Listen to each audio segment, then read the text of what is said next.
Good morning, Arizona. And that was 3TV's Tim Ring, who will be broadcasting live out in Chicago this morning.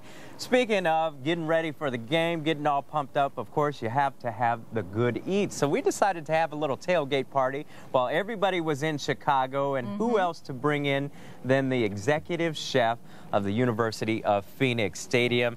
We're joined by executive chef Sean Kavanaugh. Thank you for joining us. Thanks for being here. It's my pleasure. Thank you. Yeah, you were open today. We checked your schedule. Yes, we were. Cardinals are on the road. I first asked, so what is the executive chef at the stadium in charge of? Well, we in charge of all the food and beverage. We serve 60, 70,000 people a game. We Center Plate is the name of our catering company. We do all the food and beverage there. We have 88 lofts that we cater to, 3 party lofts.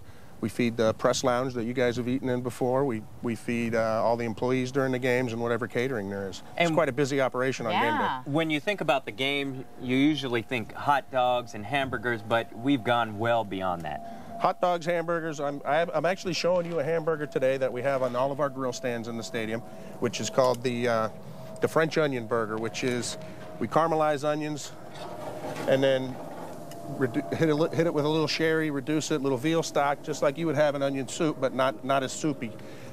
We top that on top of a burger. Now, what I've noticed interestingly is you're doing this all on a grill. I would normally maybe grill my onions inside, but you say you can do it all outside. Yeah, if you have a burger on your grill, it's perfect for that.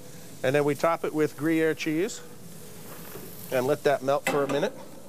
And then it's topped with crispy onions, and it has an herbes de Provence aioli on it.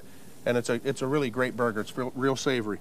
One of the other things I brought is one of the items we do in our loft kitchen. Yeah, what is that big piece of meat there? This is a big, we call it boneless babyback ribs, but it's really not a rib. We use pork belly. And what I have done with this is rubbed it with a rub that has brown sugar, almost looks like a brisket. sugar, little smoked paprika, and then we cut it into rib shapes. Ah, okay. And throw that on the grill. No messy bones. And you don't have to worry about the bones or throwing them away or anything like that.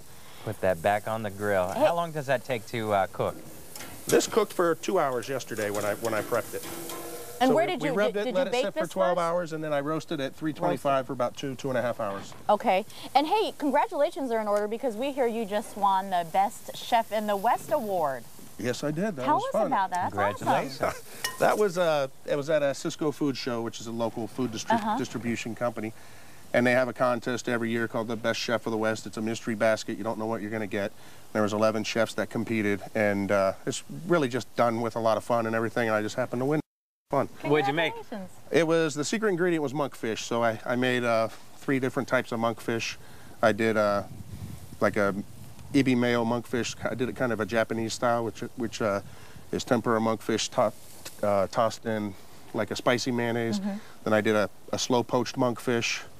And what was the other one? Oh, and then I made a monkfish sausage out of the other one and baked it on a spoon. So this is sort of like an Iron Chef thing. Yeah, where they give you the ingredients. That's neat.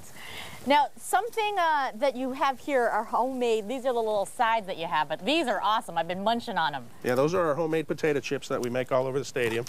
Bob can't keep his hands off them. Oh, the dip. I forgot the dip. And the dip is a roasted garlic chive sauce. And it's very good. And then one of the other snacks I brought over is our peanut butter pretzel praline. Oh, yeah, and those are delicious. That we serve as a snack in the stadium, and it's kind of got the nickname of crack because everybody can't stop eating it. You can't stop. Well, oh, that burger looks delicious. good. Would you guys like to try a burger? Well, you have to twist our arm. We'll take it. We'll split it. Chef Sean, give some people some tips out there when they're grilling. You make these burgers look perfect. What's the best way to watch this when people have several burgers on the grill at the same time for their tailgating party? Well, you always have to have a beer in your hand to keep down the flare-ups is always a good idea.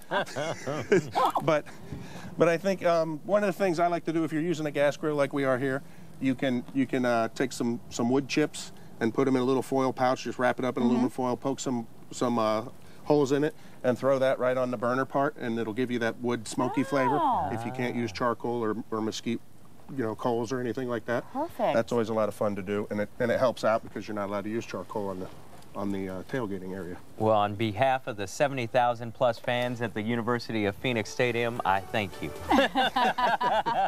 You do a great job. Thank you for all that you do. If you'd like more information on anything we've talked about so far on the show, including all the stuff that Chef Sean was talking about, it's all on azfamily.com. See, I'm talking before I take a bite of this because I know I won't be able to talk afterwards. So stay with us, folks. We'll be right back. Bon appetit.